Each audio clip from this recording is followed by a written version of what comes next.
every time you're skipping down the street. Think about the shoes upon your feet. Today it's a magic world when your toes uncurl. Shoo people. Shoo people.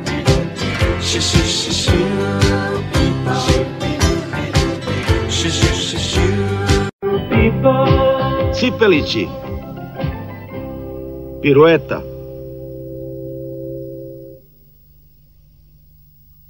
U Cipelgradu su danas svi uzbuđeni. Po celom gradu su osvanuli plakati na kojima piše: samo večeras nastupit će Pirueta, svetski poznata balerina iz Cipelgrada. Predstava počinje u 17 časova u Vili Labudovo jezero. Post skriptum, nakon predstave služit će se čaj i kolači. Plakati baš nisu savršeni, ali Skituljak i nije pravi slikar. Od prvog trenutka kad je video kako igra, on tvrdi da je Pirueta najbolja balerina na svetu. I ipak ne tako davno izgledalo je kao da Pirueta nikad više neće zaigrati. Kad su Piruetu doneli u radnju starog obućara, njen bok od ružičastog satena bio je poprilično pocepan. Mislila je da je za nju gotovo s igranjem. Ipak obućar se latio posla.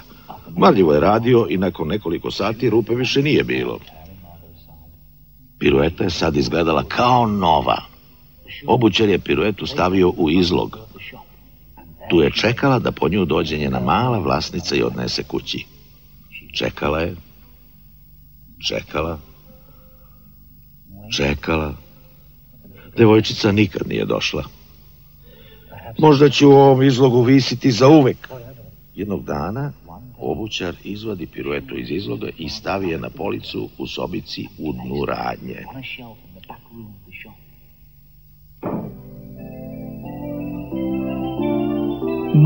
Pirueta se iznenada našla u neobičnom svetu Cipelića. Sada stanuje u ulici Cipela u kućici koja se zove Vila Labudovo jezero. Svi kažu da je Piruetina kućica najlepša u Cipelgradu, a Pirueta uživa da je doteruje. U Vili Labudovo jezero postoji posebna soba u kojoj Pirueta svakog dana vežba baletske korake. Trudi se da svaku figuru izvede savršeno. Skituljak je upravo završio posljednji plakat i odjurio da ga okači. Već je skoro 5 sati i žuri da zauzme dobro mesto za Piruetin nastup. Cipelići počinju da pristižu, polako se okupljaju u divnoj bašti Vile Labudovo jezero. Uzbuđeno razgovaraju. Konačno 5 je sati i Pirueta se pojavljuje. Pa ona nosi koficu za polivanje. Zar to nije malo čudno u baletu? Nastup je počeo.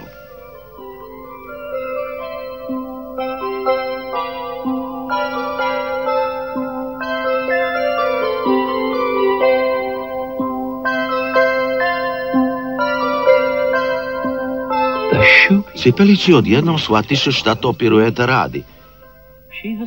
Ona je salivanje cveća pretvorila u balet. Čak je i cveće igralo s njom. Ovako nešto nikad nisu videli.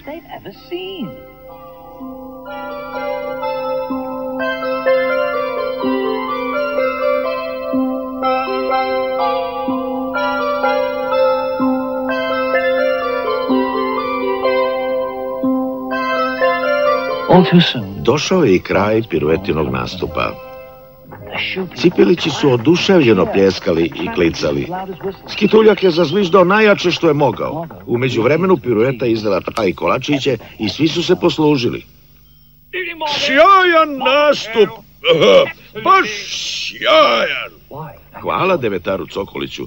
Mogli biste i vi da probate sa svojim cvećem. Čisto sumnjam, Pirueto, da bi ono to volelo. Skituljak je tada zamislio devetara Cokolića kako plešući zaliva cveće i to mu je bilo tako smešno da se zagrcnuo kolačićem. E pa sam si kriv, reče Pirueta. Treba da jedeš jedan po jedan. Shoo, shoo, shoo, shoo.